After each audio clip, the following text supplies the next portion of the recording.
Hi curious people, welcome back to మరో ఆలోచన. మీరు అబ్జర్వ్ చేస్తే గత 10 సంవత్సరాలుగా మనం ఒక అలవాటులో ఉన్నాం. ప్రతి సంవత్సరం ఒక కొత్త ఫోన్ వస్తుంది. అది పాత ఫోన్ కంటే చాలా ఫాస్ట్గా పనిచేస్తుంది, ధర కూడా అందుబాటులో ఉంటుంది. కానీ 2026లో ఈ గోల్డెన్ ఎరా ముగిసిపోబోతుంది. మీరు ఇప్పుడు వాడుతున్న స్మార్ట్ ఫోన్ లేదా ల్యాప్టాప్ భవిష్యత్తులో ఒక లగ్జరీ వస్తువు అయ్యే అవకాశాలు కనిపిస్తున్నాయి.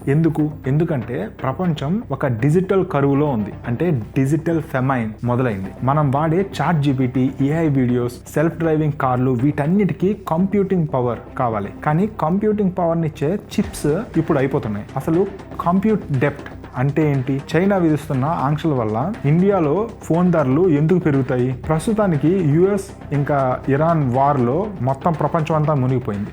కానీ దాని వెనకాలే పొంచి ఉన్న ఈ ప్రమాదం మనకెలా ఎఫెక్ట్ అవుతుందో ఈరోజు మరో ఆలోచనలో కొంచెం డీటెయిల్డ్గా చూద్దాం. The compute depth. మనం 2026లో సాధారణ ప్రజలకు అర్థం అని ఒక వింతైన పరిస్థితిలో ఉన్నాం. ప్రపంచంలోని పెద్ద టెక్ కంపెనీలు ఇప్పుడు కంప్యూట్ని ఒక రేషన్ చేస్తున్నాయి. అంటే ఒకప్పుడు బియ్యం కిరోసిన్ కోసం క్యూలో నిలబడినట్టు రేపు టెక్ కంపెనీలు మాకు చిప్స్ కావాలి అని క్యూలో నిలబడాల్సిన పరిస్థితి వస్తుంది. ఐడిసి 2026 రిపోర్ట్ ప్రకారం ఏఐ అంటే ఆర్టిఫిషియల్ ఇంటెలిజెన్స్ కోసం మెమరీ చిప్స్ వాడకం 70% పెరిగింది. దీనివల్ల సాధారణ ఫోన్లు, ల్యాప్టాప్స్కి వాడే చిప్స్ కొరత ఏర్పడింది. దీన్నే కంప్యూట్ క్యానిబలైజేషన్ అంటారు. అంటే ఏఐ అనే పెద్ద చేప చిన్న ఎలక్ట్రానిక్స్ కావాల్సిన చిప్స్ని తినేస్తుంది. దీనివల్ల 2027లో స్మార్ట్ ఫోన్ ధరలు కనీసం 30-50% వరకు పెరిగే అవకాశాలు ఉన్నాయి. The resource war. చైనా వేస్తున్న ఉచ్చు. చిప్స్ తయారు చేయాలంటే సిలికాన్ మాత్రమే సరిపోదు. దానికి గ్యాలియం ఇంకా జెర్మేనియం లాంటి అరుదైన మెటీరియల్స్ కావాలి. వీటి ఉత్పత్తిలో 80% చైనాదే. మార్చ్ 2026 న్యూస్ ప్రకారం చైనా ఈ మూలకాల ఎగుమతి పై పూర్తి ఆంక్షలు విధించింది. దీనివల్ల జపాన్ ఇంకా అమెరికాలోని చిప్ ఫ్యాక్టరీలు సంక్షోభంలో పడ్డాయి. దీన్ని మనం సిలికాన్ వార్ అనొచ్చు. మీకు ఎప్పుడన్నా అనిపించిందా యుఎస్ ఇండియా మీద చాలా ఆంక్షలు పెడుతుంది కానీ చైనా మీద ఎందుకు పెట్టట్లేదని?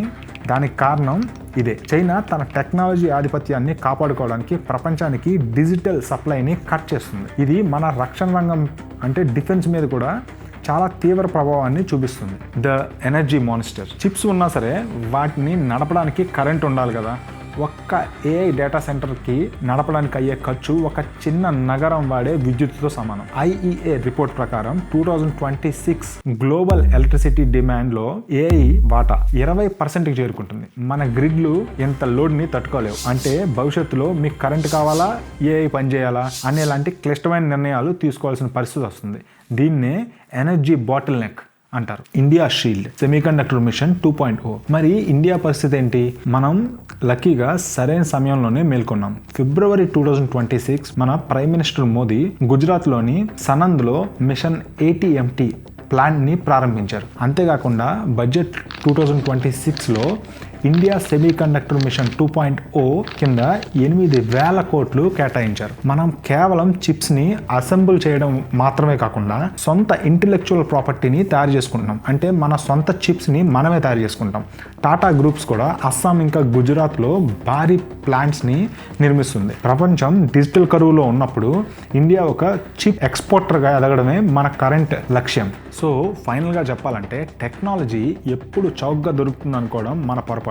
మనం ఇప్పుడు అపరిమితమైన టెక్నాలజీ నుంచి పరిమితమైన రీసోర్సెస్ యుగంలోకి వెళ్తున్నాం. అంటే సింపుల్గా చెప్పాలంటే టెక్నాలజికల్ అడ్వాన్స్మెంట్ ఒక రీసోర్సెస్ లిమిటేషన్ని ఎదుర్కోబోతుంది. రాబోయే 2 ఏళ్లలో మీ ఫోన్ని జాగ్రత్తగా వాడుకోండి. ఎందుకంటే కొత్త ఫోన్ కొనడం అంత ఈజీ ఇంకా చీప్ అవ్వకపోవచ్చు. ఈ డిజిటల్ కరువును ఎదుర్కోవడానికి ఇండియా సిద్ధంగా ఉందంటారా? లేకపోతే మనం కూడా చైనా ఇంకా అమెరికా మధ్య నలిగిపోబోతున్నామా? మీ ఒపీనియన్ ఏంటో కామెంట్స్లో తెలియజేయండి. థ్యాంక్ యూ ఫర్ వాచింగ్ మరో ఆలోచన.